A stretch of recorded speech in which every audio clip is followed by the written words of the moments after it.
Winston Churchill'in o meşhur ağdalı üslubu, bu bir zayıflık mıydı yoksa karakterinin ta kendisi mi? Peki ya tarihi değiştiren o büyük figürleri anlamak için aslında onların başarılarına değil de karakterlerinin o kusurlu, o yamuk yanlarına bakmamız gerektiğini söylesem, işte bugün filozof Isaiah Berlin'in penceresinden bakıp dehanın sırlarını çözmeye çalışacağız. Bu felsefi yolculuğa çıkmadan hemen önce Kitap Felsefe'ye abone olduğunuzdan ve o küçük zil simgesine tıkladığınızdan emin olun ki bu tarz derinlikli analizleri kaçırmayın. Hazırsanız başlayalım. Her şey aslında şu soruyla başlıyor. Bir insanı büyük yapan şey nedir? Sadece yaptıkları mı, elde ettikleri sonuçlar mı? Yoksa onları o sonuçlara götüren, belki de çelişkilerle dolu o iç dünyaları, o karakterleri mi?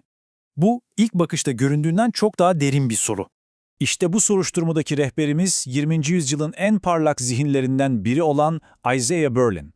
O, tarihi anlamak için büyük teorilere, soyut sistemlere değil, doğrudan bireylere, onların karakterlerine, tutkularına ve fikirlerine bakmamız gerektiğini savunuyordu. Berlin'in bu özel yöntemini anlamak için kapıyı çalmamız gereken yer Kişisel İzlenimler adlı eseri. Bu kitap sadece bir dizi biyografi değil, aynı zamanda Berlin'in temel felsefesinin de bir kanıtı.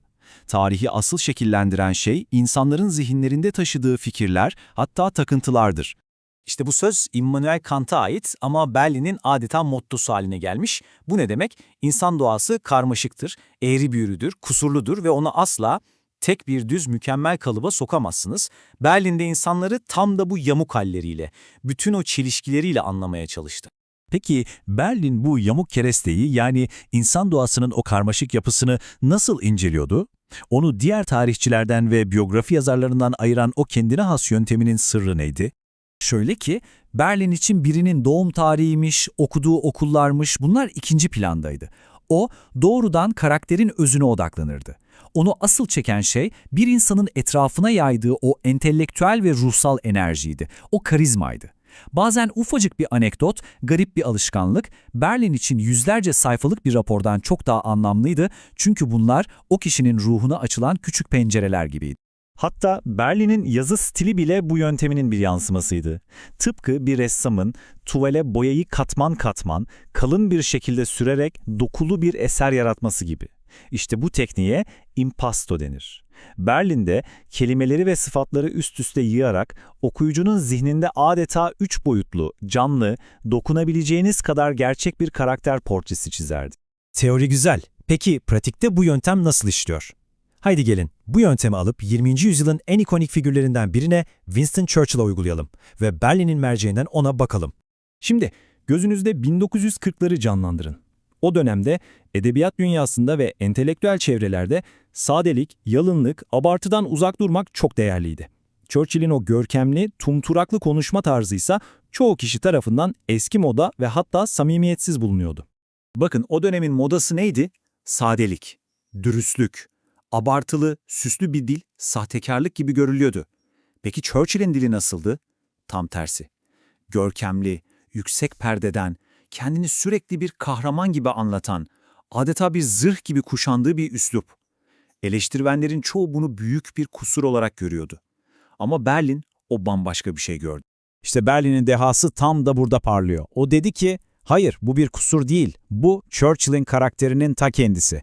Çünkü Churchill, tarihi büyük kahramanların destansı mücadelelerin yaşandığı dev bir sahne olarak görüyordu. Ve böyle anıtsal bir dünya görüşünü ancak bu kadar anıtsal, bu kadar görkemli bir dille ifade edebilirdi. Yani onun için bu üslup bir tercih değil, bir zorunluluktu.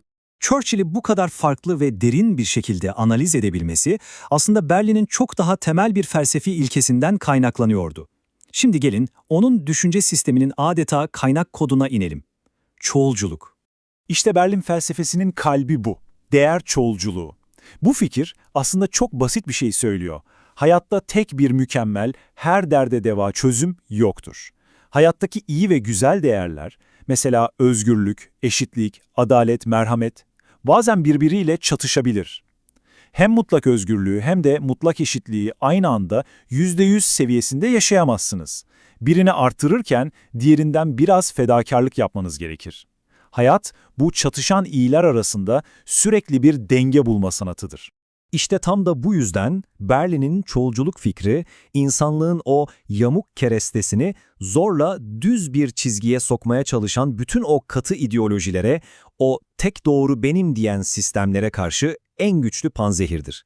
Çünkü tek bir doğru yol var dediğiniz anda insan doğasının o zengin karmaşıklığını ve çelişkilerini reddetmiş olursunuz. Peki tüm bu anlattıklarımızdan bizim çıkarmamız gereken ders ne?